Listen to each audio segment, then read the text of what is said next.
Guerra e Paz, de Lev Tolstói. Esse livro foi publicado em 1867. Aqui nós temos uma edição da Companhia das Letras com tradução do Rubens Figueiredo.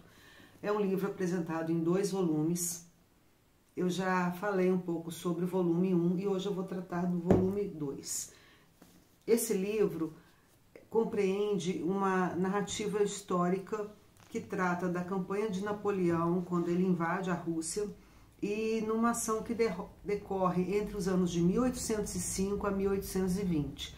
No volume 2, nós vamos começar a acompanhar os movimentos a partir de 1812, que é quando tem início as batalhas que antecedem a invasão francesa em Moscou. O Tolstói era um pacifista. E por que ele escreve, então, um livro sobre a guerra? É bem espantoso. Ele escreve esse livro por vários motivos, mas o que eu senti aqui é que ele quer mostrar pra gente a falta de sentido da guerra. Ele sempre pergunta, em vários momentos desse livro, por que as pessoas saem de suas casas e marcham em direção a um determinado lugar para destroçar, estraçalhar, matar uns aos outros. Por quê? Qual é o motivo da guerra? Então, essa é uma pergunta que acompanha o livro o tempo todo. O Tolstói sempre pergunta qual é a causa da guerra, o que motiva a guerra, e quem poderia evitá-la, quem poderia parar esse movimento, e que sentido existe nisso tudo, nessa matança generalizada de uns contra os outros. E aí, o Tolstói, aqui, inclusive lá atrás, num dos textos de apoio, o autor fala sobre isso, que ele usa o recurso do estranhamento para tratar da guerra. O que é esse recurso do estranhamento? E aqui eu queria comentar uma coisa interessante, que a arte, ela sempre antecipa a teoria, Em vários momentos na leitura desse livro, eu me vi pensando em textos teóricos que eu estudei e que foram posteriores à publicação desse livro. Por exemplo, o recurso do estranhamento, a gente vai encontrar aqui, nesse livro do Carlo Ginzburg, que é um historiador italiano, que trata desse recurso, que consiste em olhar para as coisas, esvaziá-las de sentido para ver a falta de lógica que reside no que está posto. Então, o Tolstói faz isso com a guerra. Ele narra e ele vai causando na gente um desconforto e a gente vai se perguntando o tempo todo, por que isso? Por que as pessoas estão se matando? Por que estão tacando bombas umas sobre as outras? Por que estão saqueando, depredando, incendiando tudo? Qual é o sentido disso? Então, essa narrativa do Tolstói nesse livro vai mostrar isso. Por que Napoleão entra na Rússia com suas tropas, vai até Moscou, a cidade é incendiada, depois ele bate em retirada, para quê? Então, esse procedimento do estranhamento, ele está presente nesse livro o tempo todo. Nesse livro, o Tolstói, ele entrelaça de forma magnífica várias questões. A própria narrativa histórica, ele traz aqui personagens reais, também personagens fictícios.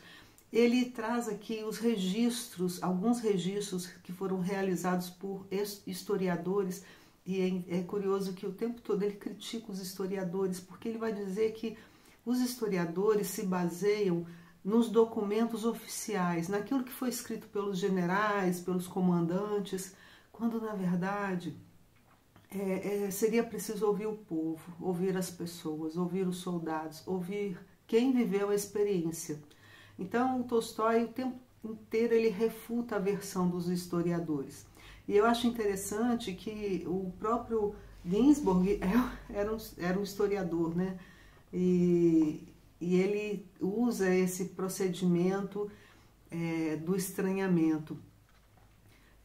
O Tolstói aqui nesse livro também, ele articula, ele entrelaça, ele atravessa de uma forma magnífica eventos grandiosos e eventos banais. Ele trata das batalhas como se ele estivesse nos conduzindo até no campo de batalha, mas não para entender quais são os planos dos generais, não. Ele nos aproxima dos soldados, daqueles que estão lá na batalha, quais são as lógicas que eles empregam, o que é que impulsiona aqueles homens a prosseguir nessa tarefa tão árdua. E ele destaca também o tempo todo que a guerra, isso daí é uma coisa que ele trata do início ao fim do livro, o tempo todo, que a guerra, ela não é algo produzido pela vontade de um sujeito. Então não foi Napoleão que determinou a guerra. A guerra não aconteceu por vontade de Napoleão. Ele vai dizer que há entrelaçados interesses de vários sujeitos que vão se combinando de uma forma não prevista, de uma forma aleatória, muito pela vontade do acaso. Então a guerra, ela não é a vontade de um homem só. E ele pergunta, né, por que é que a gente acredita que um homem, só um homem, a voz de um só homem bastaria para conduzir centenas de milhares de outros homens até uma terra estrangeira para morrer? É uma pergunta simples. E ele era leitor de Rousseau, né? Rousseau sempre dizia, precisamos voltar às perguntas simples. E o Tolstói vai dizer que não é a vontade de um homem só, mas é uma conjunção de interesses e de vontades que vão se multiplicando.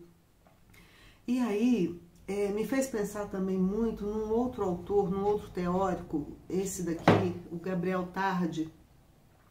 O Gabriel Tarde, ele era um dos primeiros sociólogos lá no século XIX, né?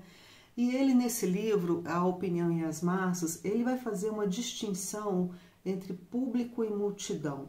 Ele vai dizer pra gente que o público é um amontoado de pessoas que estão juntas no mesmo lugar. A ideia de público é essa, pessoas que estão reunidas no mesmo espaço, né? E que a multidão é uma união também de pessoas, mas que estão separadas no espaço e até no tempo. Então, e ele vai dizer como é possível que a gente pode até entender, né, que no público a opinião, a vontade e a manifestação se dê porque as pessoas estão todas juntas no mesmo lugar. Mas que na multidão, não. Como que soldados que estão numa tropa e soldados que estão em outras tropas podem compartilhar de um mesmo sentimento, de uma mesma vontade, um mesmo desejo, sendo que eles estão separados? Então, o Gabriel Tarde já discutiu isso aqui no século XIX, posterior, né, ao livro do Tolstói. Uma outra questão que o Tolstói traz muito nesse livro também são as reuniões sociais da nobreza. Gente, é impressionante. Enquanto as batalhas estão acontecendo, enquanto os soldados têm seus corpos dilacerados por bombas, os nobres continuam lá nos seus castelos, nos seus palacetes, bebendo champanhe e festejando. A vida cotidiana continua, tanto a vida dos nobres quanto a vida das pessoas comuns nas aldeias, nas cidades, as feiras, né, o comércio local, as práticas religiosas, tudo continua o mesmo. Ou seja, a guerra, ela acontecia naquele espaço onde por onde ela se deslocava, deixando atrás de si um rastro de destruição, porque quando os soldados chegavam numa aldeia ou numa pequena cidade, eles saqueavam tudo, eles destruíam as plantações, eles roubavam os provimentos, as provisões das pessoas. Mas nas outras cidades, em São Petersburgo, por exemplo, a vida social continuava tranquilamente, né? E ele trata disso o tempo todo aqui. Uma outra questão que aparece aqui nesse livro e que é próprio do Tolstói é a transformação moral e espiritual dos personagens. Inclusive tem um texto aqui atrás, um texto de apoio, que fala sobre isso. né? Essa questão do Tolstói não saber muito bem se ele é um literato ou se ele é um profeta, que é uma coisa que irrita um pouquinho a gente, sabe? Porque ele, nos seus livros, ele costuma, nessa fase, né, final da vida dele, ele costuma sempre inserir personagens que buscam uma redenção, uma regeneração, um aprimoramento espiritual. Eu já li alguns livros dele, que eu vou citar aqui, onde ele traz personagens com esse perfil. No livro Ressurreição ele faz isso, no livro Cupom Falso, que é maravilhoso, ele faz isso, no livro da Ana Karenina ele faz isso, tem o personagem Leoven, né, que passa pela transformação, no livro Padre Sérgio ele também faz, e como não poderia deixar de ser, aqui em Guerra e Paz nós vamos encontrar também alguns personagens que vão atravessar esse processo árduo, né, de transformação, de regeneração moral e espiritual. Por exemplo, o príncipe Andrei e o conde Pierre Bezukhov, que vão atravessar todo esse processo. Esse livro também, logo o início, eu gostei tanto desse livro, o início dele é tão saboroso, a reflexão que ele faz sobre a falta de sentido da guerra é magnífico, né? Então, esse livro, ele vai trazer um narrador muito reflexivo, que está o tempo todo refletindo sobre o sentido da guerra. No início do livro, ele vai perguntar coisas como quem poderia impedir essa guerra? Talvez um nobre que estivesse tomando champanhe num salão, conversando com outro nobre, e entre si eles conversassem e decidissem redigir um bilhete e mandar para Alexandre I? Ou talvez um soldado que, conversando com seu companheiro, diante de uma fogueira, eles decidissem não participar da guerra e com isso fossem influenciando outros. Então ele vai fazendo essas perguntas, né? A questão é essa, como que começa isso e quem pode parar isso, né? Aqui nesse livro, gente, no Guerra e Paz, nós não encontramos um personagem principal, não tem, né? Todos os personagens são muito importantes na trama, nós acompanhamos mais proximamente as histórias de 5 famílias de nobres, então eu fiquei pensando sobre isso, por que, né, não tem esse personagem? Mas acontece que o Tolstói, o tempo todo, ele defende a ideia de que a guerra não é causada pela vontade de um homem só. Não é o imperador da França que vai determinar a guerra, mas que a guerra é causada pela conjunção de inúmeras vontades aleatórias. Então, eu fiquei pensando sobre isso. Aqui a gente não tem um personagem principal, porque todos os personagens são extremamente importantes para o desenvolvimento dessa trama. Tanto os personagens reais quanto os fictícios. Outra questão que me chamou a atenção aqui nesse livro é que a escrita não é linear, né? Você não vai acompanhando as batalhas uma após a outra e os meses, né, o passar do tempo linear. Não. Eu demorei um pouquinho para entender isso, fiquei um pouco confusa, mas rapidamente eu entendi também. Mas, e fiquei pensando no motivo, né? Tolstói não faz nada de graça, né, gente? Por que não existe essa linearidade na história? Porque ele está tratando de uma guerra na qual ele vai falar justamente sobre essa falta de organização, de planejamento. O tempo todo ele frisa isso, que embora existam planos de guerra, né, redigidos, ordens de guerra que Napoleão escreve, que Alexandre escreve, essas ordens, esses planos nunca dão certo, nunca ocorrem conforme o que está prescrito, porque há o movimento das pessoas, há o imprevisto, há os interesses, tudo se altera o tempo todo, né? Ele entra num campo de batalha com tantos soldados e daí a pouco ele está com outro número de soldados, ele planeja uma batalha considerando que o inimigo vai estar num determinado lugar e o inimigo aparece em outro lugar. Então, como a batalha é um evento completamente fora de controle, apesar dos generais, os comandantes, né, quererem prescrever esses planos, tudo acontece segundo a ocasião, segundo o momento. Só é possível saber o que vai acontecer na hora do acontecimento. Então, a escrita do livro também é assim. É como se ele estivesse contando uma história pra gente, sabe? A gente está contando uma história para um amigo e aí a história que a gente conta, a nossa narrativa, o nosso relato, ele nunca é linear. Nós começamos a falar, lembramos de uma coisa, parece que puxamos um fio do que estamos contando, vamos para outro lugar, depois voltamos para cá, ou não, ou vamos para outro lugar. Então, esse livro é bem assim. Aqui, nesse livro, nós vamos conhecer algumas batalhas. A Batalha de Smolensk, a Batalha de Shevardino, a de Borodino, que foi uma batalha de um dia só, e que há muitas controvérsias sobre quem venceu essa batalha. Ela aconteceu no dia 28 de agosto de 1812, que foi a maior de todas. Foi uma batalha que precedeu a entrada dos franceses na cidade de Moscou.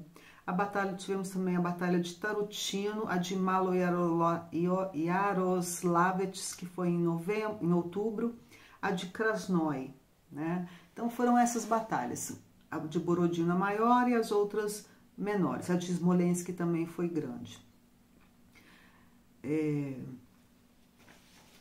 Esse livro, então, assim como o volume 1, ele é dividido em tomos, tá? Eu vou falar brevemente sobre cada um deles. No tomo 3, que começa aqui esse livro, que é a primeira parte, o Tolstói começa fazendo uma reflexão, como eu já disse, sobre a história da guerra, as possíveis causas da guerra, e ele vai dizer assim: as pessoas, elas sempre procuram explicar a guerra, né?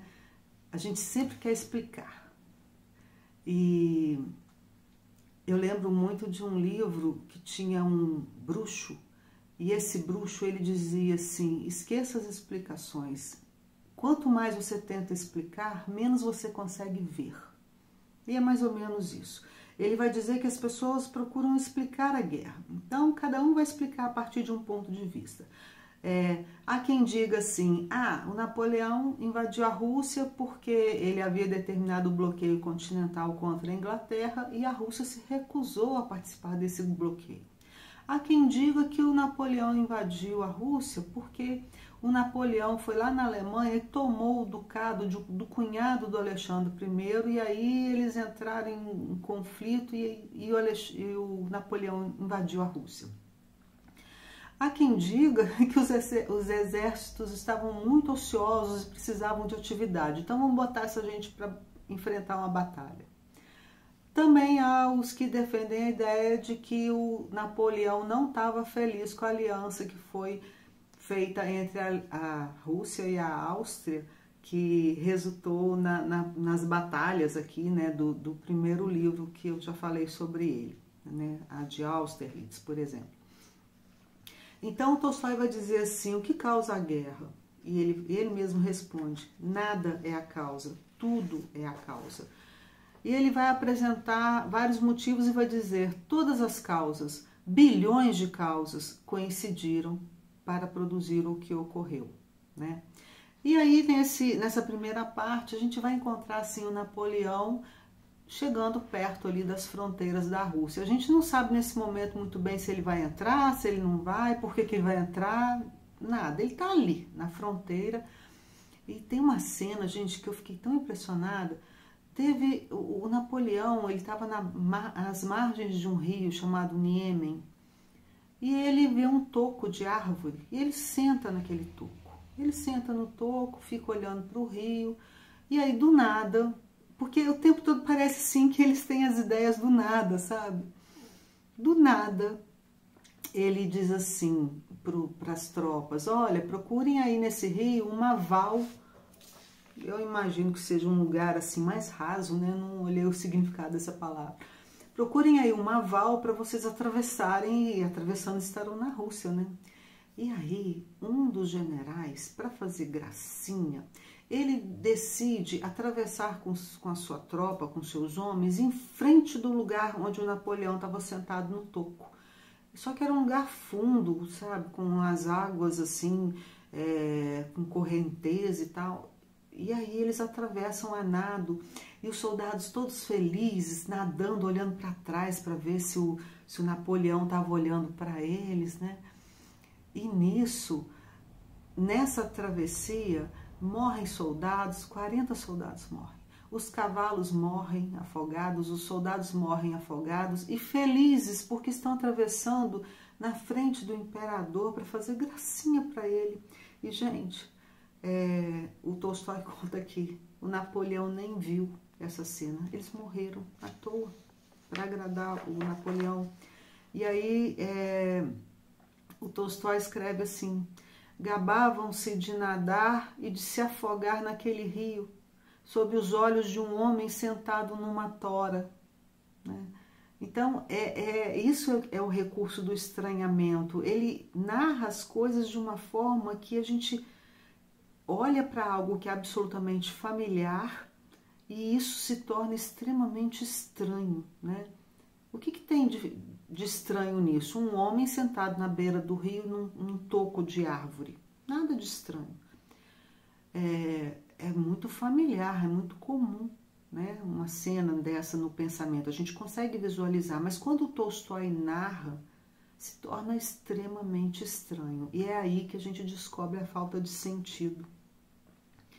Bom, então, no dia 13 de junho de 1812, Napoleão chega ali na Rússia, né? E a Rússia continua com sua vida cotidiana. O Alexandre I está participando de jantares, de bailes, a nobreza toda festejando.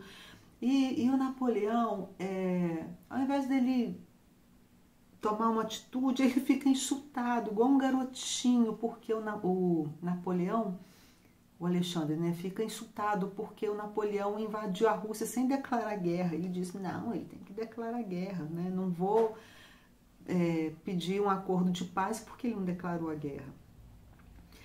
E aqui, nessa primeira parte, pela primeira vez, o Tolstói vai falar mais um pouco sobre o Napoleão, sabe?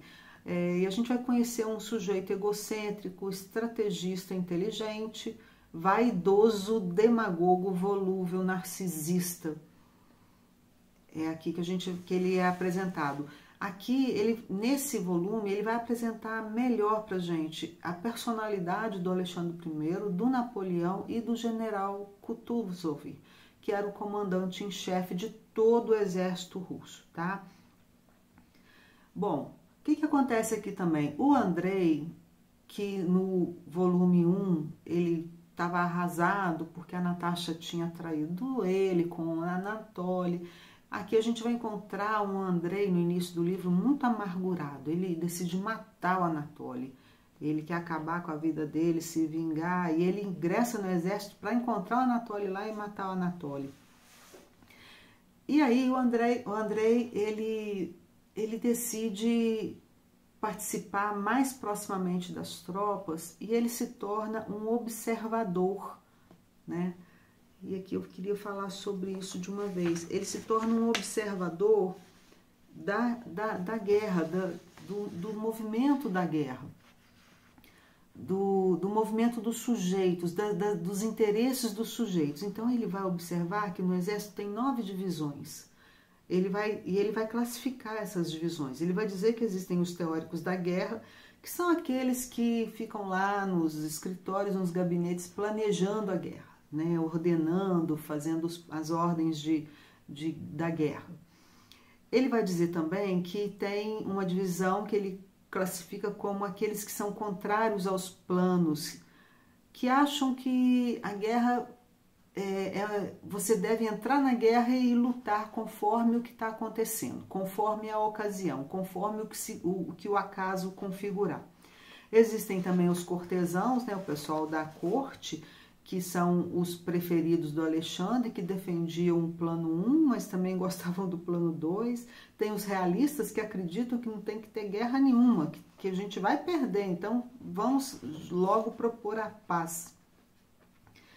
Tem um grupo que defende o poder ao Barclay, né, que é um outro general, e que são contra o Kutuzov, querem tirar o poder do Kutuzov. Tem também os que apoiam o Bennigsen, que é um outro lá, comandante, e julgavam que ele era o mais capaz. Tem os entusiastas do czar, que querem que o soberano Alexandre I, né, aquele sujeito fraco, fútil, indeciso, bobo, bobalhão, que ele vá comandar as tropas. Tem as pessoas mais velhas e sensatas que discordavam que o czar participasse da guerra, né, que ele comandasse a guerra, óbvio, né? E, por fim, os vira-casaca, que eram aqueles que agiam só por interesse pessoal. E o Tolstói fala disso o tempo todo aqui. E ele vai dizer aqui que eram 99% dos soldados, eram os vira-casaca. Eles estavam ali por quê? Pelo soldo que eles iam receber, pela medalha, pela honraria, pela comida, pela bebida. Eles marchavam para encontrar um pouso, para se refastelar, para saquear. Então, Tolstói, ele não poupa ninguém, tá? Ele não poupa nem os franceses nem os russos. Ele vai dizer que os soldados estavam ali só mesmo para tirar vantagem, para entrar nas casas, roubar as joias, os cristais e as coisas, né? Aqui também a gente vai encontrar um pouco, nesse primeiro tomo, né? Nessa primeira parte, o Tolstói falando dos personagens Rostov, da sua irmã Natasha, do Pierre e do Petya. Então a gente vai saber um pouquinho o que aconteceu com eles. O Rostov amadureceu um pouco, ele entrou no exército, voltou para o exército. A Natasha, ela tinha traído o Andrei, né? Então ela está numa crise de arrependimento, se tornou religiosa, não sai de casa, não vai nem na porta de casa de vergonha do que ela fez, porque todo mundo sabe que ela traiu o Andrei. O Pierre, que é o meu queridinho aqui nesse livro, o Pierre, gente, é aquele cara que herdou uma herança, ele é simplesmente o moço mais rico da Rússia, e ele passa o livro todo buscando uma causa, buscando algo que ele não sabe o que é. Ele está em eterna busca. É aquele processo, né, do Tolstói, né, da regeneração, do aprimoramento. Então, esse Pierre, ele já foi da maçonaria, ele já foi um beberrão, né? E aí um dia ele encontra, e ele é muito influenciável, sabe? Um dia ele encontra um sujeito, esse sujeito vai dizer que o Napoleão é a besta do Apocalipse.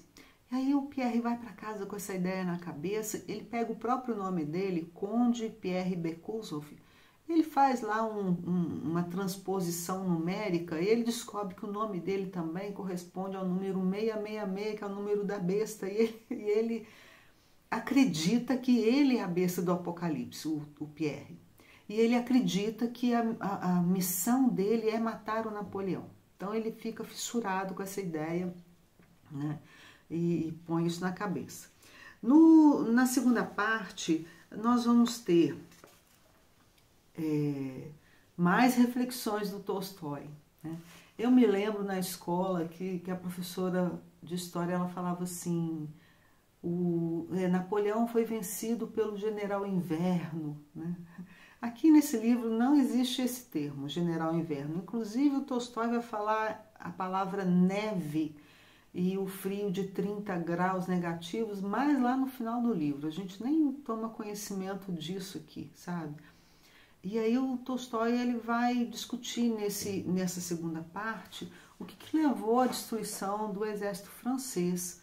Ele vai falar sobre o inverno, sim, né? Mas ele vai falar das cidades incendiadas, ele vai falar do ódio do povo inimigo, né? Porque ele traz aqui uma questão muito interessante, que o povo, quando o exército francês vinha chegando e que o povo via aqueles soldados invadindo suas casas, saqueando, eles foram alimentando um ódio pelos franceses, então eles fugiam de suas casas carregando esse ódio, né? Carregando o ódio e também carregando as provisões e também eles tacavam fogo nas suas próprias casas, né? Que é a ideia da terra arrasada. O próprio povo fazia isso. Já que eles vão entrar na minha casa, eu vou tirar tudo que eu posso tirar daqui e eu vou queimar o resto. E os camponeses, aqueles que estavam lá no campo, né, que não estavam nas cidades nem nas aldeias, mas no campo, sempre que passava um pequeno regimento ou um soldado desgarrado, esses camponeses pegavam esses franceses e matavam. Então, o Tolstói vai dizer que o exército francês ele foi sendo destruído assim aos poucos, mas por movimentos não previstos, né? Principalmente essa ideia do movimento do povo, da força do povo, tá? E aí, como que acontecia esse movimento? Não foi um planejamento. O Napoleão foi entrando e o Kutuzov foi recuando, né? Então, os franceses entrando em Moscou, entrando na Rússia, e o exército russo foi se afastando. Nada disso foi planejado, isso foi acontecendo, porque eles faziam análises, dá para atacar agora, dá para ter uma batalha agora, não dá, vamos recuar mais, e o outro ia entrando. Então tudo foi acontecendo. E o Tolstói vai discutir essa noção de acontecimento. O que é um acontecimento, né? Um acontecimento é algo que se dá, que se processa, mas que não pode ser previsto, não pode ser organizado, não pode ser determinado. É um acontecer. E a gente só pode ter um pouco da dimensão do que aconteceu depois. No calor da coisa, a gente não entende porque está acontecendo, né? Nessa segunda parte também, nós vamos conhecer um pouco sobre Kutuzov, o general Kutuzov, porque no volume 1 nós tínhamos contato com Kutuzov, mas não sabíamos quem era ele. Eu fiquei muito impressionada com esse comandante em chefe, era o cargo dele, e ele comandava todo o exército russo. O Kutuzov, ele acreditava que nas mesmas questões que o Tolstói defende aqui, ele acreditava que não era possível ele, sozinho, planejar e ordenar o que fazer. Ele acreditava que ele precisava ouvir o povo, escutar o que estava acontecendo, né? E ele, o Tolstói diz aqui, ele desdenhava do conhecimento, né, de uma suposta arte da guerra. Ele desdenhava disso. Ele desdenhava da inteligência e até mesmo do patriotismo para resolver os problemas. Ele tomava as decisões dele baseado na sua experiência de vida. Ele era um velho. E ele contemplava serenamente a marcha dos acontecimentos. Aí o Kutuzov diz assim: não existe nada mais forte do que esses dois soldados, paciência e tempo. E aqui eu me lembro muito desse livro aqui, do Michel de Certeau, tá? A Invenção do Cotidiano, que ele trata disso. Ele trata disso. O Certeau aqui, ele vai dizer pra gente que quando o fraco se encontra no campo do outro, ou seja, subordinado às vontades, à lei e às determinações do forte, o que resta ao fraco? O tempo e a paciência, né? Inclusive o Certeau, ele vai dizer, Michel de Certeau, ele tem um livro muito bom chamado A Debilidade do Crer, onde ele vai fazer uma análise sobre a ditadura militar brasileira, e acho que tem a ver muito também com o que a gente passou recentemente aqui no Brasil. E ele vai dizer que o povo brasileiro, ele não é um povo alienado, ele não é um povo passivo, mas ele é um povo que tem paciência, né? É diferente. A paciência está ligada à sabedoria, a uma avaliação muito rigorosa do que está acontecendo e à espera no tempo, porque, segundo Michel de Certeau, o fraco só tem o tempo, né? E o Kutuzov entendia isso muito bem. O exército francês era superior numericamente em suas forças. Ele sabia que ele não podia lutar com eles. Então ele foi recuando e ele foi dando tempo ao tempo, com paciência. E aqui a gente vai encontrar esse Kutuzov e vai conhecê-lo mais intimamente.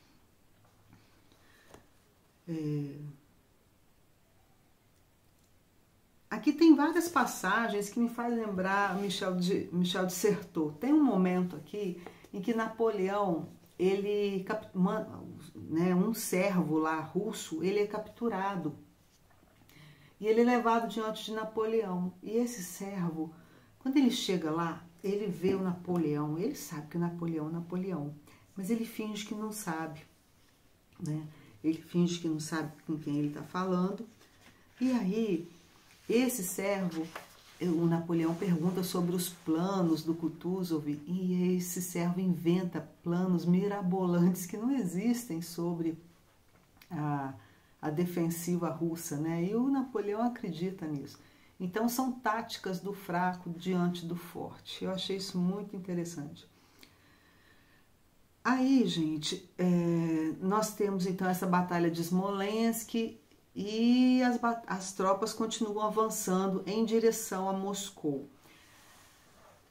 Em Moscou, nós temos lá um governador que se chama Rostopchin. Esse Rostopchin é um covarde, né?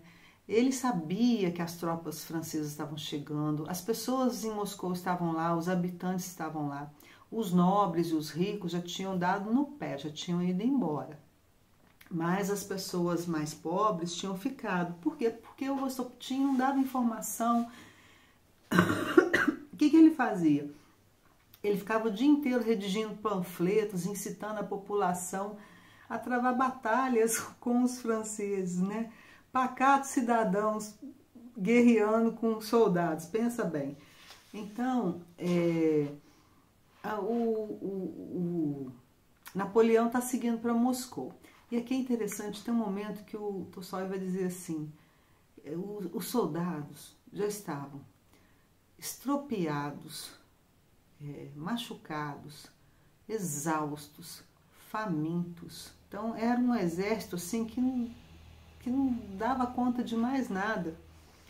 E o Napoleão seguindo com essa tropa, né, com esse exército para Moscou, e o Tolstói vai dizer assim, mesmo que o Napoleão não tivesse falado para seguirem para Moscou, as tropas seguiriam para Moscou, porque os soldados não viam a hora de chegar em Moscou, ter uma cama para dormir, ter comida, né, ter alimento, ter acesso às provisões, poder descansar o corpo, mudar de roupa, tomar um banho que fosse. E ele chega a dizer o seguinte, se Napoleão dissesse que não seguiriam para Moscou, os soldados matariam Napoleão e iriam para Moscou. Então, é uma fala do Tolstói que vai dar a ver que a guerra não é a vontade de um homem só, existem inúmeros interesses e vontades pessoais. Então, Napoleão, ele segue para Moscou, ele chega lá. Enquanto isso, o Pierre, né, o conde Bezúkhov e o Pierre, ele está sempre procurando qual é a dele, qual é a pauta dele, em que ele vai se engajar.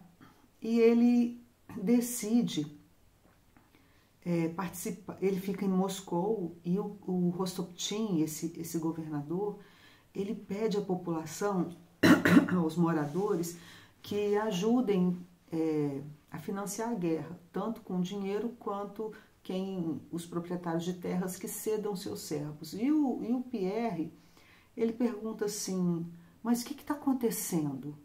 A gente não tem notícia, o Napoleão está vindo mesmo?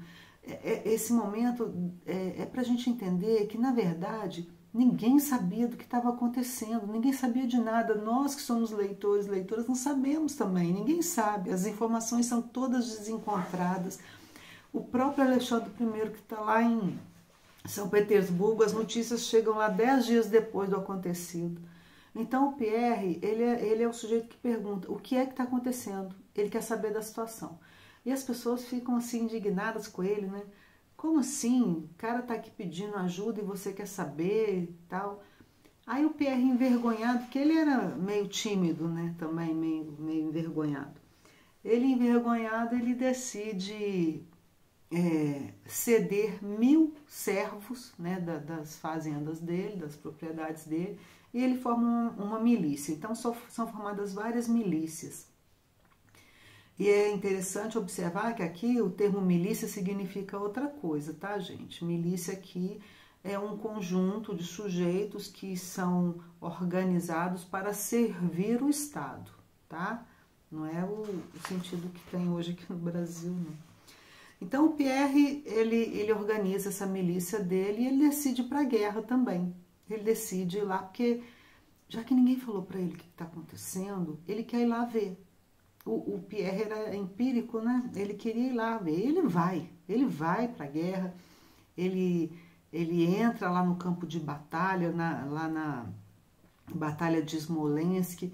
Os caras estão lá atirando, jogando bomba, atacando bomba e aquela confusão e gente morta para todo lado, sabe, uma coisa assim pavorosa. E o Pierre tá lá vestidinho de nobre, andando para lá e para cá, igual uma baratinha, para ver, para conhecer, para saber o que é a guerra. Então, e aí eu fiquei pensando, né, e essa passagem é muito longa do Pierre lá na guerra andando. E eu fiquei pensando, qual o sentido disso, né, um nobre e passear na guerra com roupinha de nobre, né, vestidinho de nobre. E depois eu me dei conta o seguinte, o Tolstói aqui, ele está tratando de uma narrativa histórica, né, algo que aconteceu realmente. Então, penso eu, né, ele não poderia escrever, narrar essa batalha de Smolensk, se colocando diretamente como narrador da história e assumindo a autoria daquilo que ele estava dizendo. Então, o que ele fez? Ele criou um observador empírico que auxilia o narrador. O Pierre, enquanto está lá no campo de batalha, dizendo o que está acontecendo, o Pierre funciona como esse elo entre a ficção e a realidade, e ele, de certa forma, ameniza a responsabilidade do Tolstói, porque não é o Tolstói que está dizendo, é o Pierre que estava lá vendo, né? E o que o Pierre vê lá? Ele vê, por exemplo, ele vai dizer que durante a batalha tem muita brincadeira, tem muita risada, vem uma bomba e cai assim a poucos metros, ou uma granada, os soldados dão risada, falam, olha, não foi aqui, né, erraram, né?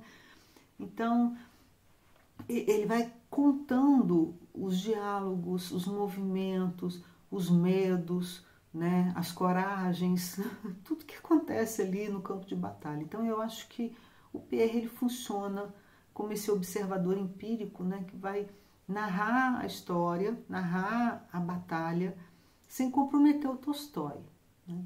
E junto a ele, a gente vai encontrar também um outro sujeito que seria, do meu ponto de vista, o sujeito reflexivo que também vai ajudar o narrador, que aí quem trabalha nessa tarefa é o personagem Andrei. O Andrei é aquele que vai refletir sobre a guerra, sobre o sentido da guerra, vai classificar os diversos interesses que transitam nessa teia complexa que é a guerra. Então eu acho também que o Andrei, ele vai funcionar aqui como esse sujeito reflexivo, né, para não ficar tudo nas costas do Tolstói, para não ficar só o narrador dizendo as coisas que ele quer dizer, embora esse narrador assuma a responsabilidade de muitas reflexões também, tá? Bom, tem aqui, eu selecionei para ler para vocês um diálogo entre o Andrei e o Pierre. Os dois eram muito amigos. E eles se encontram lá no campo de batalha, tá? E lá, antes da guerra um pouquinho, antes da batalha de Borodino. E eles têm um diálogo, e eu vou ler para vocês.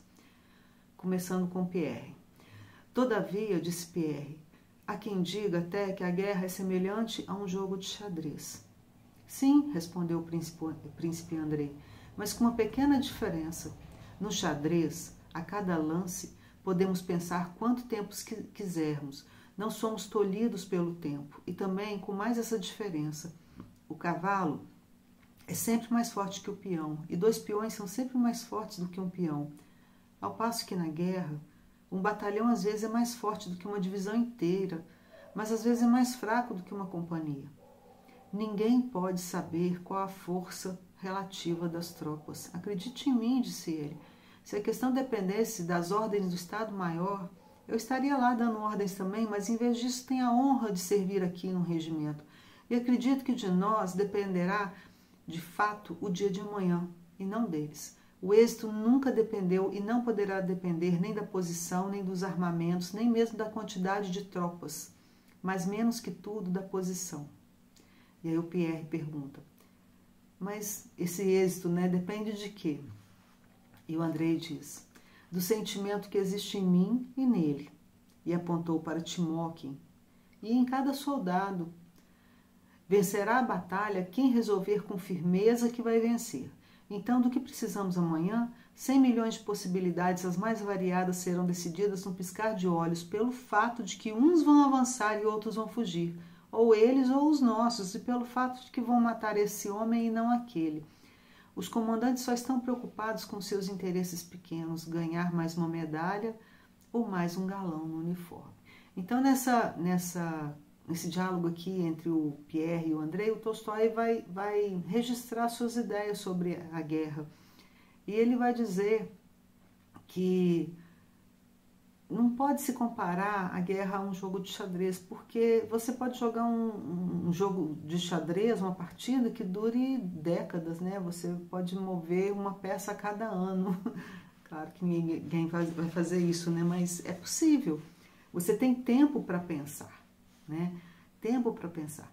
E o Andrei vai dizer aqui que na batalha, todas as posições, todas as novidades, todas as mudanças, as transformações, os novos movimentos, os novos acontecimentos, eles se dão de modo imprevisto e você tem que oferecer uma resposta imediata a esse imprevisto.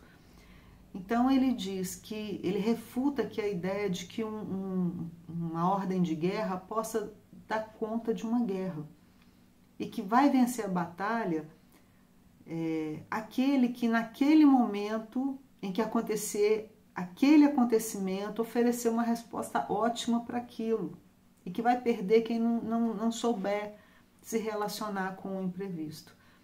Eu acho muito interessante essa passagem porque tem muito a ver com a vida, É assim a vida da gente. Você levanta de manhã, você não sabe o que vai acontecer, mas vai acontecer alguma coisa. E você precisa oferecer respostas, você precisa agir, você precisa se relacionar com o que aconteceu. E o Andrei aqui, então, ele vai funcionar como esse sujeito reflexivo que vai transpor para a história as ideias do Tolstói.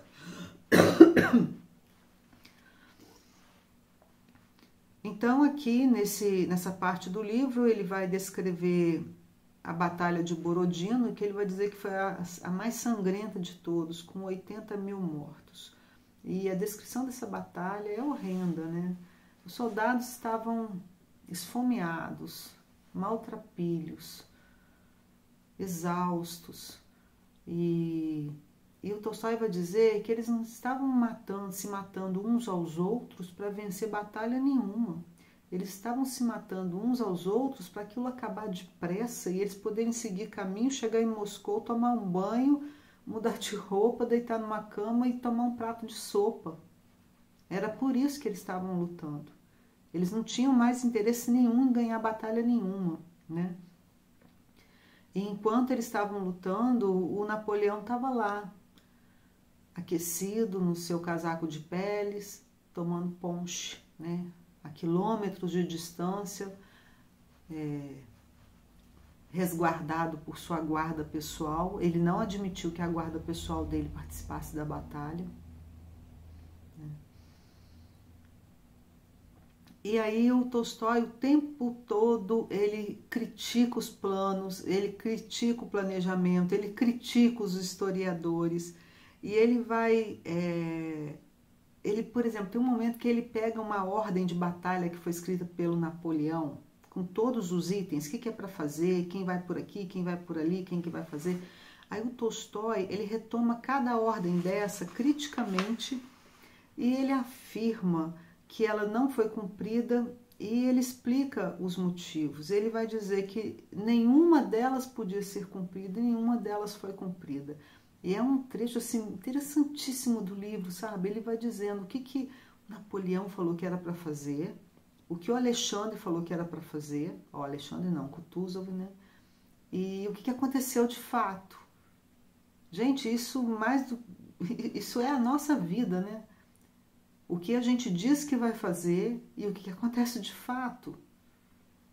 Né? Ninguém tem o controle. E o tempo todo, gente, enquanto eu li esse livro, eu fiquei pensando muito na teoria da complexidade, na teoria do caos, na questão da física quântica, né? no princípio da incerteza do Heisenberg, que são questões assim que a gente vai conhecer lá no século XX e já estava aqui no livro do Tolstói. E aí ele critica também os historiadores. Alguns historiadores vão dizer que o Napoleão ele não obteve êxito na Batalha de Borodino porque ele estava resfriado. Então, como ele estava resfriado, ele não conseguiu muito bem dar as ordens, participar ativamente. E aí o Tolstói escreve assim: é evidente que um resfriado capaz de influenciar a manifestação da sua vontade podia ser a causa da salvação da Rússia, e, portanto, o camareiro que no dia 24 esqueceu de dar a Napoleão as botas impermeáveis foi o salvador da Rússia. Tem muita ironia no livro, né? Sobre a disciplina militar, é interessantíssimo também. Os soldados lutavam na batalha, né, e voltavam lá para o acampamento, e o comandante fazia incidir sobre eles a disciplina militar, os colocava em fileiras, né, batiam continência, ouviam as ordens e voltavam para o campo de batalha. E assim que eles voltavam para o campo de batalha, entravam na zona de fogo, onde, sob a influência do temor e da morte, de novo perdiam a disciplina e se moviam atabalhoadamente ao sabor do estado de ânimo da multidão. Veja que ele está falando aqui de multidão, assim como o Gabriel Tarde, né? Os soldados estavam em pontos completamente distantes e diferentes e, ao mesmo tempo, eles tinham o mesmo movimento, o mesmo interesse.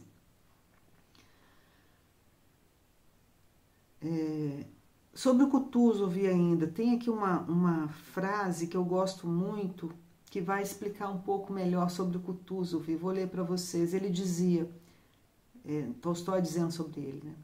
O Kutuzov compreendia que era impossível para um homem comandar centenas de milhares de pessoas que lutavam contra a morte, e sabia que o destino de uma batalha era decidido não pelas ordens do comandante, e não pelo lugar onde estavam as tropas, e não pela quantidade de canhões e de pessoas mortas, mas por aquela força impalpável chamada espírito da tropa. E Kutuzov acompanhava essa força, comandava a luz dela na medida do possível. Então o Kutuzov era um sábio, né? O Kutuzov observava os movimentos das pessoas, tentava aprender com eles para poder comandar as tropas. E aí nessa batalha o personagem Andrei é atingido por uma granada, ele tem o fêmur, né, estraçalhado. E também nessa batalha, quando o Andrei é levado lá para o acampamento, né, para a enfermaria, quem ele encontra lá? O Anatoly, que ele tinha ido matar, né? O cara que o traiu com a noiva dele, a Natasha. E quando o Andrei encontra o Anatoly, naquela situação, os dois estão ali, morre, não morre, né? O Andrei tem uma iluminação e ele decide que a felicidade consiste em amar o próximo, né? Seja ele quem for. Tá? Então, mais uma vez, esse Tolstói místico, né, que traz uma questão assim que era muito importante para ele nessa época. Né?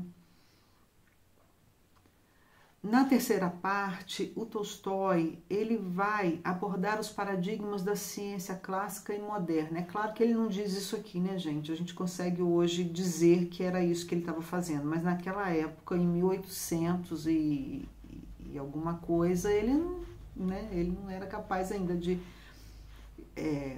especificar sobre o que ele estava falando, mas as ideias da ciência clássica e da ciência moderna estão aqui, tá? Ele vai dizer uma coisa interessantíssima, ele diz que a guerra é um movimento e que a matemática das grandezas, a matemática clássica, né, a física clássica, né, aquela física newtoniana, ela não dá conta de conhecer esse movimento. Gente, eu achei isso tão impressionante, porque eu, pelo menos, só tenho conhecimento de que essas ideias se consolidaram mesmo a partir do século XX com a física quântica, né? Então, o Tolstói estava ali, em meados do século XIX, já anunciando essas ideias. Isso faz a gente pensar, né? As ideias, elas circulam, elas vão brotando em várias dimensões, e a arte ela é capaz de captá-las e registrá-las e comunicá-las antes da teoria, né? O Tolstói vai dizer que só a matemática das grandezas infinitesimais é que pode dar conta de observar o movimento, porque nós herdamos uma concepção segundo a qual, para observar um movimento, a gente precisa olhar para o início, né? Apontar o início para conhecer a causa e para determinar a continuidade, que é essa ideia de causa, efeito, determinismo, né? E ele vai dizer que é impossível no meio da guerra, porque na guerra os comandantes, os generais, os soldados, todos os sujeitos envolvidos, eles não estão ali no início de nada, eles estão no meio, eles não conseguem saber que aquilo que está acontecendo, de onde veio aquilo. Então eles estão no meio de uma trama. E se a gente for utilizar um termo da biologia, eles estão no meio de um rizoma que está, né, acontecendo, de uma embolada. Ninguém consegue saber o que está acontecendo. Me faz pensar muito também do maio de 68 na França, né? Aquele movimento estudantil que justamente Michel de Certeau e Gilles Deleuze conseguiram escrever sobre o movimento enquanto ele acontecia, porque ninguém conseguia saber o que estava acontecendo ali no meio, na efervescência da coisa, né? E é impressionante isso, né? Como que ele vai trazer essas ideias aqui nessa terceira parte, que começa com essa reflexão filosófica. E ele vai dizer: a admissão de um início de qualquer fenômeno e a admissão de que as vontades de todas as pessoas se expressam nas ações de um personagem histórico são de todo falsas em si mesmas. E ele vai dizer que o acontecimento é algo que, de modo imperceptível, minuto a minuto, o acontecimento toma forma do seu significado. Então, o acontecimento é algo que, de minuto a minuto, vai tomando a sua própria forma. E enquanto vai tomando forma, as pessoas precisam agir relacionando-se com essa nova forma que se configura. Então, ele vê a guerra assim, né? Uma visão assim muito, muito avançada para a época dele, para o que ele tinha à disposição de literatura, né? E aí o Napoleão chega em Moscou, e é interessante, quando ele chega em Moscou, ele para ali na porta de Moscou e fica esperando vir uma comitiva para recebê-lo, porque ele quer fazer um discurso magnânimo na porta de Moscou. Só que não tem ninguém lá mais de importante, né? Os nobres já deram no pé. Só tem os mendigos, os pobres, os esfarrapados. E ele fica muito decepcionado, Napoleão. Ele queria entrar em grande estilo. E agora eu vou dar uma corrida que já tem 1 hora de vídeo, né? Eu vou correr mesmo. O que acontece com os personagens? A Helene, a mulher do Pierre, ela simplesmente se envolve com 2 homens e resolve se casar com um deles, só que ela é casada com o Pierre, né? Então, o que ela faz? Ela abandona a igreja ortodoxa russa e passa a participar de outra igreja, porque ela acredita que fazendo isso o casamento dela deixa de ter validade. Mas ninguém na sociedade é convencido por essa ideia, então ela fica assim, sem saber o que fazer, né? Porque ela está completamente errada. Então é comum, né, a pessoa, quando está completamente errada, ela fingir que está doente, fingir que está hospitalizada, fingir que está tomando remédio, né? Quando ela não vê saída, não vê argumentos para sustentar as coisas erradas que ela fez, né? Então a Helene finge que está doente e vai um médico vê-la, ele prescreve um medicamento e ela pega o medicamento e toma uma dose altíssima e morre. Helene morre, né? A família da Natasha está lá em Moscou, os franceses estão chegando e a família está saindo. E nessa hora a gente vai se deparar assim com as diferentes lógicas, né?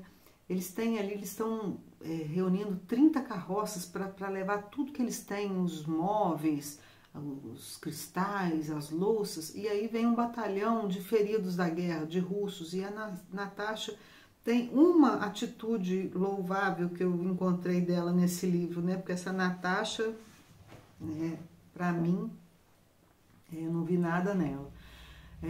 A Natasha decide tirar toda aquela tranqueira das carroças e colocar os feridos e transportá-los nessa fuga de Moscou.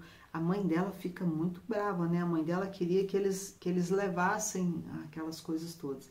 E aí eles saem de Moscou, os franceses chegam e se instalam no Kremlin. No Kremlin de Moscou, né, gente? Porque na Rússia há vários e vários Kremlins, tá?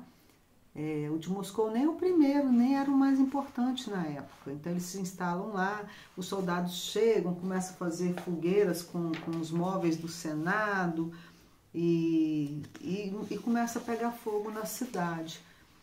Por que pegou fogo na cidade? Tolstói vai dizer assim, porque, veja bem, as pessoas fugiram, abandonaram suas casas, chegaram soldados.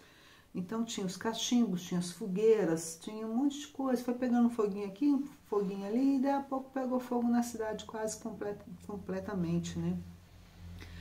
O Pierre, ele fica ali em Moscou, perambulando e tal, e aí ele se envolve em várias questões. Ele salva uma criança de um incêndio e ele salva uma moça de ser estuprada por um soldado francês. E aí ele é preso. Ele é preso e ele quase é fuzilado e ele é levado para um lugar onde estão os presos todos, né? E ele fica ali naquele cárcere, naquele lugar. E ali ele conhece um sujeito chamado Platon Karataev.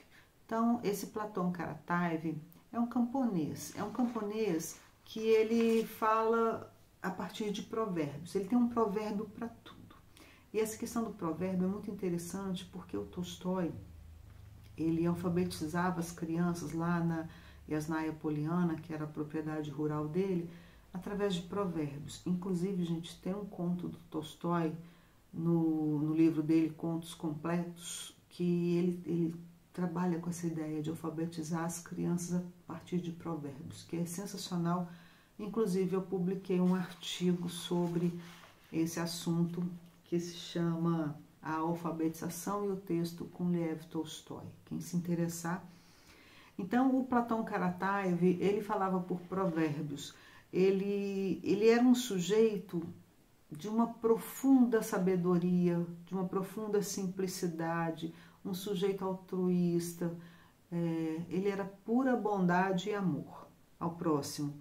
E o Tolstói e o Pierre, ele fica muito impressionado. Como é que ele andou o mundo inteiro, foi para a maçonaria, foi para os bares, foi para as festas, encontrou com gente rica, fez e aconteceu, e ele foi encontrar aquilo que ele procurava, que era a verdade, a bondade, a justeza e o bem, num sujeito praticamente analfabeto, um camponês. E aí o Pierre vive a transformação, né, a regeneração, e ele vai entender isso, que para ser feliz é preciso ser altruísta, é preciso ser bondoso, é preciso... E muito, muito importante, isso eu achei importante, o Pierre aprende a ouvir as pessoas e a ver as coisas, tá? E a partir daí, lá para frente, as pessoas começam a procurar muito o Pierre para falar com ele, para contar as histórias, para se abrir com ele, para procurar um apoio, né, emocional no Pierre, porque ele aprende com o Platão a ouvir as pessoas. Eu achei essa parte importante. Lá na segunda parte do tomo 4, nós vamos ter a Batalha de Tarutino. Tolstói continua rejeitando a ideia de que a campanha se deu por vontade de Napoleão. O Napoleão, ele fica lá em Moscou, veja bem, ele fica lá, ele redige panfletos chamando a população para voltar a Moscou e trabalhar no campo. Ele cria um conselho municipal, ele ordena que os cultos religiosos voltem. Ele executa supostos incendiários, ele incentiva o comércio, ele busca contato diplomático com Alexandre, mas dá tudo errado, porque tanto Alexandre quanto Napoleão, eles não entendiam a força do povo, o interesse do povo, o movimento do povo. Ele achava que bastava ele ordenar, redigir e dizer que as pessoas iam fazer, e não era isso que acontecia.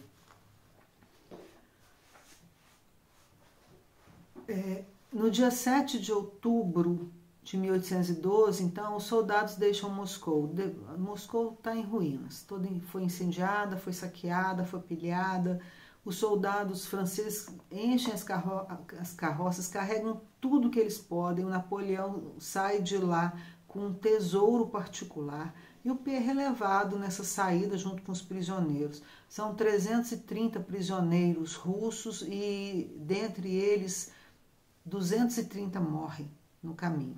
Por quê? Porque começa a fazer frio, começa a nevar, a temperatura chega a menos 30 graus. E é interessante que o Tolstói não fala nesse frio aqui, a gente só vai ver isso lá na frente, sabe?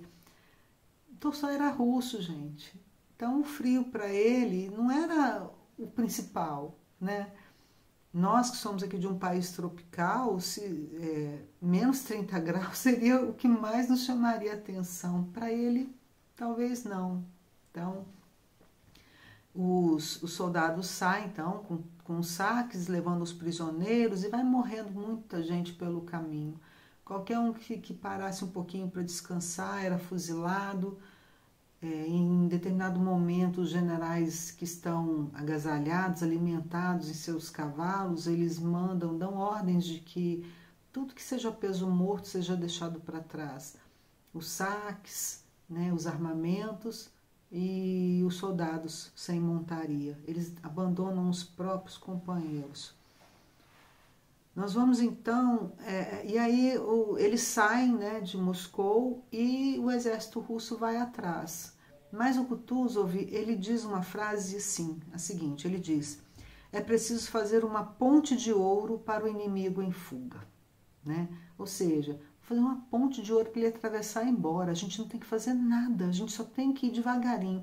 Então o Kutuzov vai devagarinho com as tropas dele atrás do exército francês, que vai mais rápido, porque eles estão saindo, estão voltando para casa. O interesse deles é cruzar fronteiras e ir para casa, né? E os generais, o Alexandre, querem que o Kutuzov tome os soldados esfomeados, famintos, estropiados, farrapados, exaustos, exauridos, que ele organize, discipline os soldados para lutar contra os franceses que estão em fuga. E o Kutuzov diz não. E aí o Tolstói, ele tem uma frase aqui que eu queria ler, que é muito elucidativa. Ele vai dizer assim: a vitória foi alcançada pelos franceses nos arredores de Moscou, que foi ocupada. E em seguida, sem outras batalhas, não foi a Rússia que deixou de existir, e sim um exército de 600 mil homens e depois a França napoleônica, né? Então, é a síntese de tudo, né? E a contradição também, né? Quem venceu as batalhas? A França. Napoleão venceu as batalhas. Mas quem ganhou? Que deixa de existir no final? A França napoleônica. Né? Porque ali começa a derrocada de Napoleão.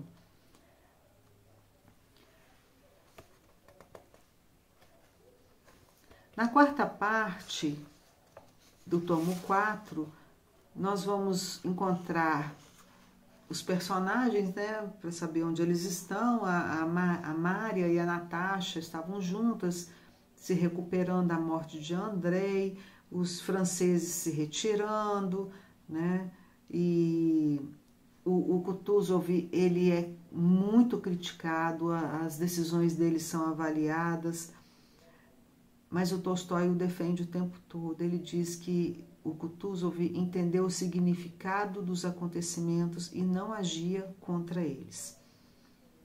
E eu gostaria de sugerir a vocês que lessem um trecho na página 1294. Eu ia ler, mas já está muito grande esse livro, esse vídeo.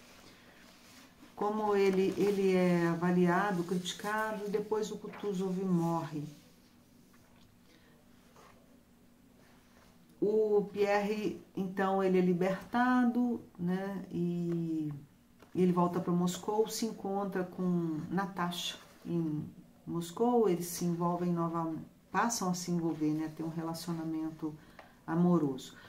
E aí nós vamos para o epílogo, que são dois, na verdade, né? Esse epílogo, ele vai tratar dessa história alguns anos depois, no ano de 1820, quase 8 anos depois. Então, na primeira parte do epílogo, o Tolstói vai visitar a biografia do Napoleão desde a Revolução Francesa até a sua morte. E vai falar de Napoleão de novo e vai dizer como esse homem se tornou quem ele é, né?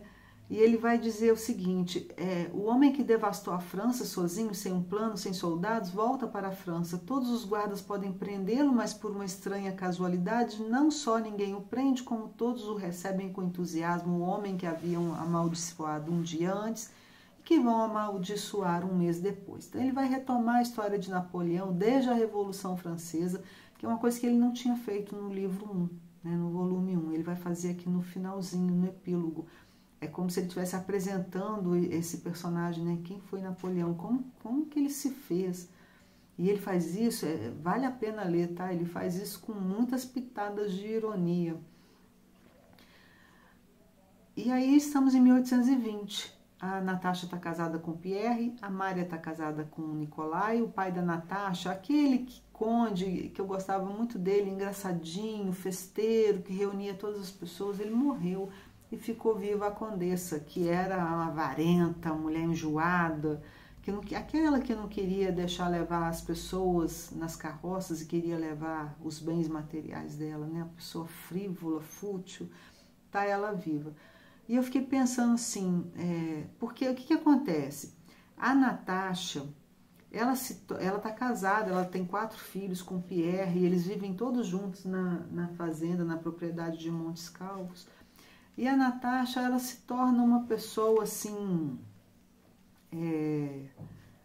ciumenta, né? Um ciúme terrível do Pierre. Ela não participa mais da vida social e ela se torna uma mulher submissa ao Pierre, não porque ele a oprima, mas porque ela acha que a missão dela como mulher é ser submissa ao homem.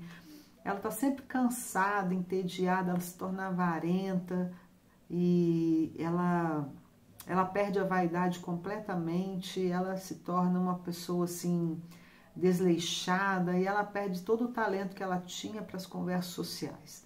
Ela só pensa em cuidar dos filhos e ficar dentro de casa, com muito ciúme do Pierre. O irmão dela, por sua vez, o Nikolai, que era uma pessoa que também tinha se tornado, tinha tido uma transformação, né, interessante no decorrer da história.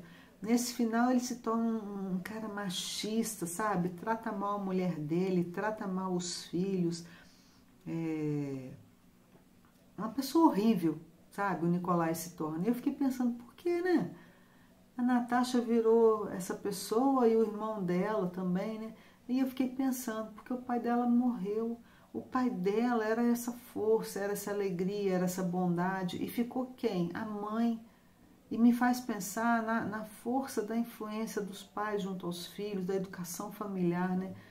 Como ficou essa mãe amargurada, ela que ficou sendo ali a referência para eles. Não sei, eu estou pensando isso, porque como que se explica esses dois irmãos terem virado essas duas pessoas assim... É decepcionante no final do livro isso, né? Mas a história não tem que ser feliz também no final, né? E aí, o Pierre, o Pierre, ele começa a fazer muitas viagens para Petersburgo. Ele começa a articular movimentos para constituir uma sociedade secreta. Essa sociedade, ela tinha por objetivo discutir, era uma sociedade de nobres, tinha por objetivo discutir o que estava acontecendo na Rússia. Por exemplo, o Alexandre I, ele estava assim, completamente perdido, envolvido em questões místicas. O exército, ele tinha sido rebaixado, segundo o ponto de vista deles, sendo obrigado a trabalhar no campo, os soldados estavam cultivando e a educação estava muito precária, enfim, a situação da Rússia em 1820 não estava nada boa. Então esses nobres se reuniram e estavam lá conversando para propor um movimento que eles não sabiam muito bem o que seria, mas que por fim ficou conhecido como o movimento dezembrista, que era um movimento que visava depor o czar Nicolai. O Nicolai, né? Primeiro. O Alexandre, né? Não, aí já era o Nicolai, desculpa. E é interessante, gente, que isso acontece lá no final do livro, no finalzinho do livro. E quando o Tolstói escreve esse livro, ele vai dizer que a vontade dele era escrever um romance histórico sobre o movimento dezembrista, que parece que alguém da família dele, não me lembro mais, se foi o pai, sei lá, que participou desse movimento. Ele queria escrever sobre esse movimento.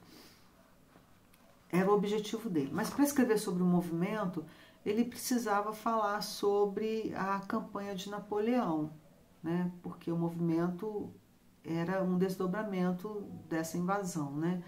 E também do posicionamento do Alexandre depois da guerra, porque depois que os franceses foram embora, em vez do Alexandre ficar quieto cá, não, ele decidiu atravessar a fronteira para continuar a guerra lá do outro lado de lá. Então, para falar do movimento dezembrista, o Tolstói precisava falar da campanha napoleônica. Para falar da campanha napoleônica, ele precisava falar também de toda a campanha de Napoleão na Europa e também retomá-la na Revolução Francesa, quando surge Napoleão. Então, a ideia dele era falar do movimento dezembrista, que ele vai falar só na última página do livro, lá no finalzinho, né? E quem é o sujeito que vai levantar essa bandeira? Pierre. Pierre finalmente se encontrou. Pierre era um revolucionário, né? Tentou ser maçom, tentou ser religioso, tentou se casar, tentou um monte de coisas, para no final ele descobrir que na verdade ele era um revolucionário. E aí tem uma cena no final que o filho do Andrei, o Nikolienko, ele tá lá nessa casa também, porque ele, né, é órfão, ele tá ali morando com os tios e tal. E o Nikolienko, ele escuta as ideias de Pierre e ele fica fascinado. É uma forma que acho que o Tolstói tem de dizer pra gente algo que o Zamyatin fala no livro dele, né, no Nós, né, que ele vai dizer assim: as revoluções são infinitas, porque o menino Nikolienko, criança, escutando o Pierre, ele fica fascinado e ele decide que ele vai estudar muito e ele vai agir, né. Ao mesmo tempo, o Nicolai, o cunhado, né, irmão de Natasha, também está ali na reunião e ele escuta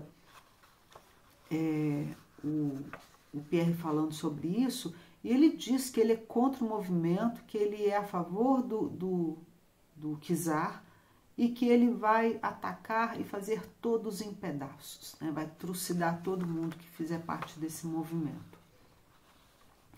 E aí nós temos a segunda parte do epílogo. A segunda parte do epílogo já abandona completamente a narrativa histórica e os personagens fictícios, tá? É simplesmente um texto de cunho filosófico, onde o Tolstói vai fazer uma longa reflexão filosófica que sintetiza e analisa questões que estão presentes no livro, como a causa da guerra. Ele retoma isso. Foi vontade de um homem só, de um homem de poder? E aí ele vai perguntar: o que é o poder? O poder pode determinar o acontecimento? O que é o poder? É uma questão que está presente nesse epílogo e que ele estende e discute muito. Interessantíssimo, porque ele não consegue responder, mas ele consegue duvidar. Ele não acredita que o poder está nas mãos de alguém, né? E aí, olha só que interessante, né? na década de 1970, olha quem vai responder essa pergunta, Michel Foucault, né? Em Vigiar e Punir, a gente vai ter essa resposta, né? O que é o poder? E aqui ele concorda, né, com Tolstói, né? Ele não fala do Tolstói aqui, claro, né? Mas ele vai concordar de que o poder, ele não é algo que está nas mãos de alguém, né? Que poder é uma relação. E o Tolstói vai discutir isso, não vai chegar a essas conclusões que o Foucault chega, mas ele traça um caminho nessa direção, é interessantíssimo, tá? Ele vai tratar também da noção de acontecimento, da crítica ao determinismo, que está presente lá na física moderna, né, clássica, né? E ele vai fazer isso, eu achei tão interessante que ele vai fazer isso numa linguagem dialética, né? Ele faz uma defesa da lógica dialética em contraposição à lógica formal, embora ele não nomeie essas coisas, porque não eram possíveis de ser nomeadas naquele momento por ele. E ele vai defender os movimentos dos povos, e vai dizer que os movimentos dos povos são uma história não documentada, não contada. E ele vai perguntar que força é essa, como essa força se dá. Porque ele vai retomar a ideia inicial, né, de que os historiadores, eles narram a história a partir dos documentos, das fontes, né, que eles têm, das fontes primárias, que foram redigidas a partir do ponto de vista dos comandantes, dos poderosos. Então, o Tolstói vai dizer que há uma história não documentada, não contada, que tem a ver com os movimentos dos povos. E ele vai questionar também muito uma tal lei da necessidade, que ele chama de lei da necessidade, né? Como que as pessoas se movem a partir dessa lei da necessidade? É interessantíssimo, porque esse livro foi publicado em 1867, que foi o mesmo ano da publicação do Capital do Marx. Então, o Tolstói estava compartilhando ali com Marx as mesmas ideias, embora ele não tivesse ainda as ferramentas teóricas para expor isso, mas ele compartilhava das mesmas ideias, porque ele vai dizer dessa lei da necessidade. Ou seja, aquilo que o Marx vai dizer de que a consciência ela vai sendo configurada a partir das condições concretas da existência humana, né? E o Tolstói trata disso o tempo todo no livro, quando ele diz dos movimentos dos soldados, que só podem ser explicados a partir dessa lei da necessidade. Ou seja, vamos olhar para um soldado em particular. Esse cara está ali, longe da família, está morrendo de medo, de frio, de fome, não tem uma bota nos pés.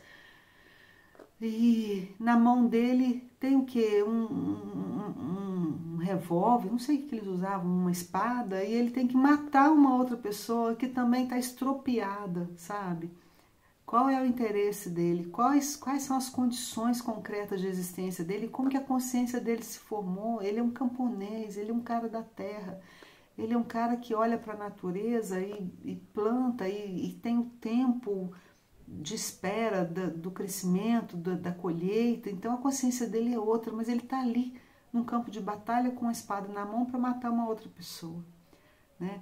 Então o Tolstói vai discutir isso, esse movimento dos povos, como que essas pessoas elas vêm para esse lugar aparentemente a partir da ordem de uma pessoa só, mas que elas estão ali a partir da lei da necessidade, né? Que Marx, nesse momento, estava publicando também o seu Capital para falar das condições concretas de existência que configuram essa consciência. Para terminar, eu vou ler um trecho. Enquanto se escrever a história de pessoas individuais, sejam elas Césares, Alexandres ou Luteros ou Voltaires, e não a história de todos, de todas as pessoas, sem exceção, que tomaram parte no acontecimento, não existe nenhuma possibilidade de se descrever um movimento da humanidade sem a noção da força que obriga as pessoas a dirigir sua atividade para um objetivo. E a única noção desse tipo conhecida pelos historiadores é a de poder. E o que é o poder? O poder é a totalidade das vontades das massas transferida por meio de um acordo tácito ou declarado a governantes escolhidos pelas massas. Se a força que movimenta os povos não reside nos personagens históricos, mas nos próprios povos, então, em que consiste a importância daqueles personagens históricos? Sabemos que Lutero tinha um caráter irascível e fez tais e tais discursos. Sabemos que Rousseau era um incrédulo e escreveu tais e tais livros.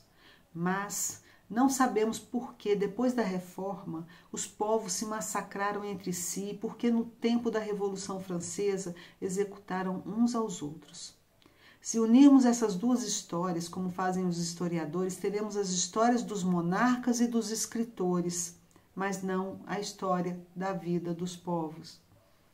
Aqueles que participam mais diretamente do acontecimento atribuem a si a menor responsabilidade, e vice-versa. Um acontecimento contemporâneo nos parece indiscutivelmente uma criação de todas as pessoas conhecidas. No entanto, num acontecimento mais afastado, vemos já suas inevitáveis consequências e então elegemos aquele que foi responsável ou quem idealizou. Por mais que seja acessível a cadeia de causas de um ato qualquer, jamais podemos conhecer toda a cadeia, pois ela é infinita. A relação entre causa e efeito não tem início e não pode ter fim. Sugiro a vocês, fortemente, a leitura de Guerra e Paz.